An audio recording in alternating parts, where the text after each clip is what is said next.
What's going on, guys? This is your boy John the Liquidator coming back with another video. And it looked like Candace Parker has found herself in serious hot water. Guys, for this one here, we got to go all the way up to Indy. Let's get it. Let's go.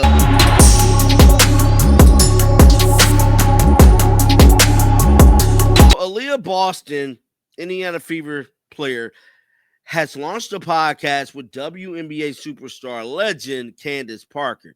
Now, the first episode has come on, and I'm here to tell you, bro, it's looking real spooky. I just have to be honest. Candace Parker has been sending little subliminal shots at Angel Reese. Angel Reese has sent subliminal shots back at her, but that's not the only issue. There's a big issue between Aliyah Boston and Candace Parker arguing over the Indianapolis All-Star game. Now, I didn't watch the whole game, bro. I watched just a little bit of it. I got to be honest, guys. I kind of boycotted the game because of the refs and Caitlin.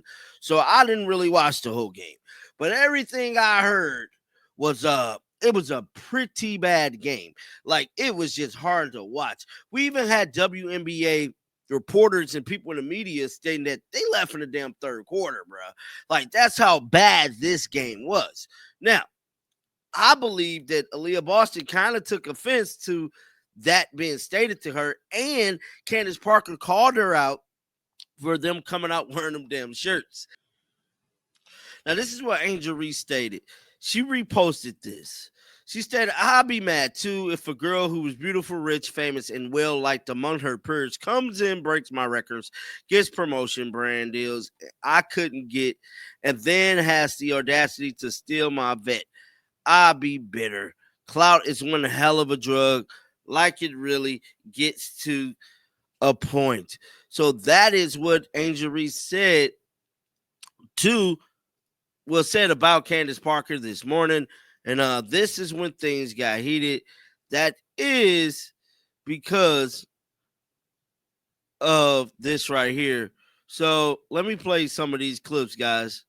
Let me play some of these clips here because it was pretty brutal, dog. Let's see here.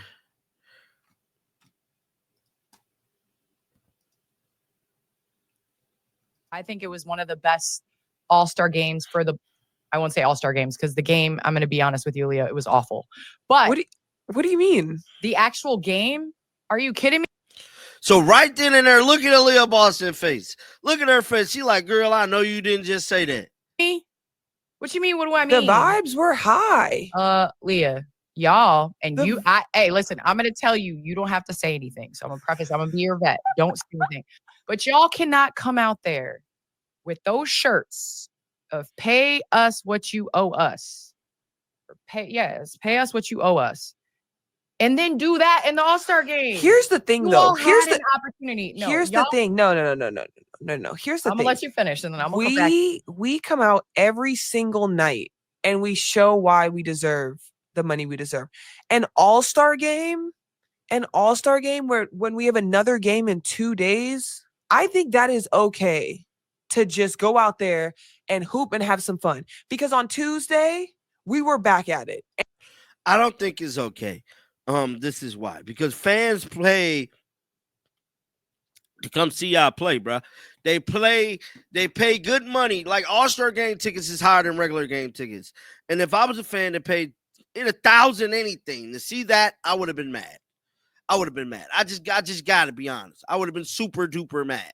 And we were playing, and we were showing once again why we deserve to get paid. Like, I don't understand. I don't understand. It wasn't the fact that you're doing something to prove why you have to be paid. I think it was just an opportunity to me on one of the biggest stages with those shirts being worn. Everyone always talks about how the NBA does not play in all-star games. But guess what? They come down. They do windmills. They do stuff like that, right? Women, I understand that it is challenging. You all were added 4 to 5 games more this season without compensation, which is unfair. But I think on one of the biggest stages with people tuned in an all-star setting that was invested in more than any other all-star game previously, without Caitlin Clark, right? She was not playing. I think it was an opportunity to really go out there and it was an added opportunity. It's not going to subtract anything, but I think the narrative on Monday would have been, well, how come the guys don't play an all-star game? How come these ladies come out there and they hoop and they understand their responsibility? Like, I just think that it would have really maximized the moment of wearing the shirt along with giving the product. Because I tried to watch the all-star game, I'll be honest. But after one slow Euro step and yeah, bro. Aliyah Boston looked real, man. I don't know how this podcast is going to go. I don't know how this thing is ultimately going to turn out. But this right here is not good at all. I mean, this is not good, not even by a little bit, bro. I mean, Aliyah Boston looked extremely frustrated. She looked like she's definitely taking offense to what Candace Parker is saying. And we haven't even played none of the Angel Reese or Kelsey Mitchell stuff. Like, listen to this. People pulling up for them. I was like, I can't. I'm a fan of the WNBA and I can't watch this. So I just think that no, you all didn't have to, but I think it was an opportunity that you could have built on like more momentum, if that makes sense. No, it does. It does make sense. But live, laugh, and love. So that was one clip there. And what it can bring about. So I think it was one of the best. Clip here of her speaking about. Hold on, Candace Parker's perspective. It's her speaking about the Indiana Fever. Come in. And for me, from afar, to watch you all and your evolution throughout the season, adjusting to a new coach in Stephanie White, who has come in and not only changed you all's playing style on the offensive end, but has also changed your philosophy defensively.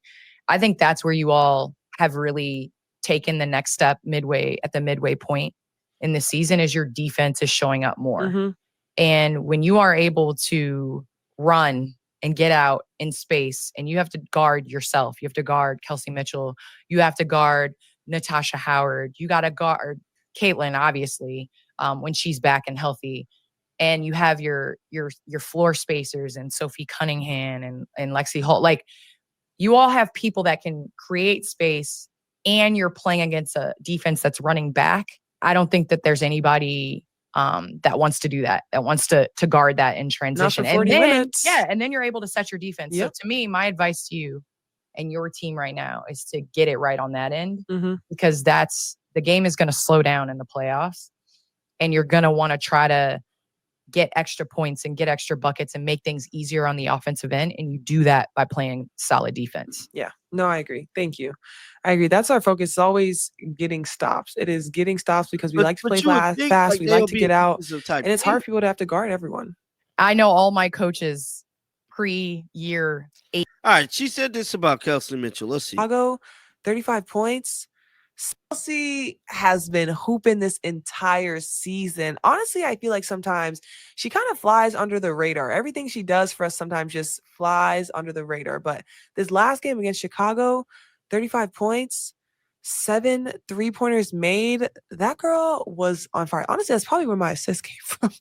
Straight to Kelsey. That was really smart.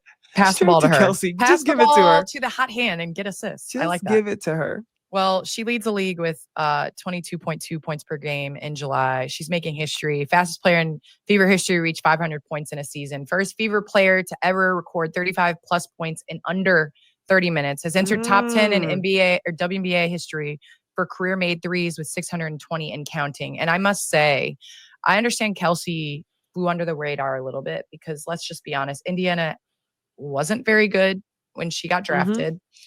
Wasn't very good for a little bit of time. But I know from playing against her, Kelsey would come into town, and even though the franchise was not very good, she was good. She was good. And I learned very quickly that you could not be back on screens, because she would hit you with that little in-out dribble and pull up on a dime and knock down the three. So I'm just glad to see her getting her flowers, her love, and her much deserved respect. Me too. I love playing with Kels. When you give her that ball and she's going downhill, there's no one that can stop her.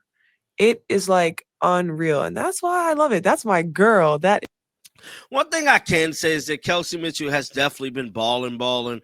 And just to see her where she's at now, even though Caitlin Clark's not playing, I feel like that's part of the reason why we're seeing a different type of Kelsey, because Caitlin Clark is not playing. Yeah, it is a beautiful thing to see. But this is what Candace Parker responds to Angel Reese. Now, this is a 6-minute We long should thing. I'll start play a with little bit of it. you. You recently went viral for your comments on Angel, people calling you a hater because you put her in your tier C rankings. What's your response to that?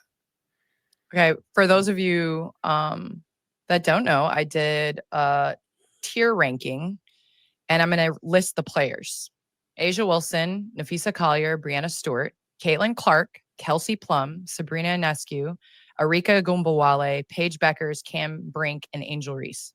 I was asked to tier rank them from S all the way down to D, I believe, or E. I think it was actually E.